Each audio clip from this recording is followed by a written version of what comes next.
Yves Siwi-Durand, Wandarono de Wandake. Je suis le fondateur de la compagnie Rondinok. J'ai été l'auteur de Atishkanandayate, Voyage au Pays des Morts. J'ai été acteur et co-metteur en scène sur cette deuxième production, deuxième création qui est dans mon parcours, qui est très importante parce que la deuxième, c'est toujours plus difficile. Donc, le Porteur des peines du monde avait eu une très bonne réception. Ça avait été un départ coup de fusil, comme on dit. Et comment on fait pour échapper à la première œuvre qui a une importance majeure? Donc, c'était une expérience assez importante, assez difficile aussi, parce que pour moi, il fallait rentrer à l'intérieur, c'est-à-dire rentrer dans un vrai théâtre, ce que j'avais jamais fait.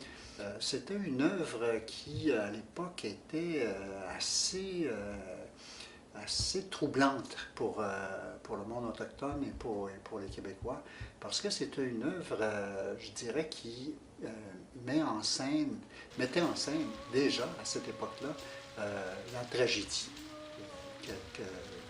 que l'on vit à travers, autant dans les communautés que dans le milieu urbain. C'était un grand questionnement sur l'identité, une tentative de réappropriation aussi, comme dans ma culture huron-wendat, iroquoise. Ce spectacle-là a permis de rapatrier les cérémonies de la Longue Maison dans ma communauté et aussi de mettre en place tous ces efforts qui ont été faits par la suite par l'engagement des plus jeunes qui ont contribué à vraiment refonder, reconnecter avec les racines profondes de notre culture iroquoienne. J'avais 34 ans et j'arrivais dans le milieu du théâtre montréalais. C'était un moment extrêmement enthousiasmant et en même temps plein d'angoisse. Mais ça m'a permis, on dit jamais 203, donc ça m'a permis d'aller plus loin par la suite avec toute une œuvre qui, encore aujourd'hui, je suis toujours en création. Donc ça a semé en moi la volonté de bâtir une œuvre.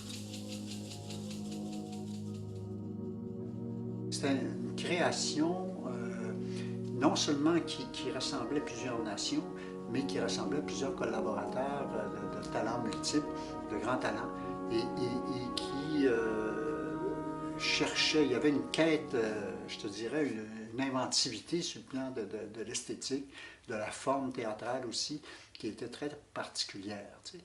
Et on n'avait pas vu ça à Montréal.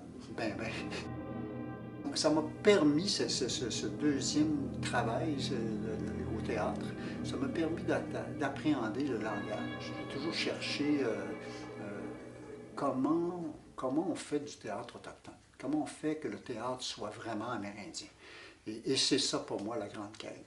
Elle est vraiment au-delà des formes que l'on connaît. Et donc, c'est à travers toute ma quête depuis les 35 dernières années que j'essaie de me rapprocher d'une façon d'énoncer le théâtre qui échappe strictement au code du monde occidental. Je souhaite qu'on progresse dans ce sens-là. Tu sais, au Canada, il est important que quand on parle de décolonisation, qu'on rapatrie nos propres formes de représentation.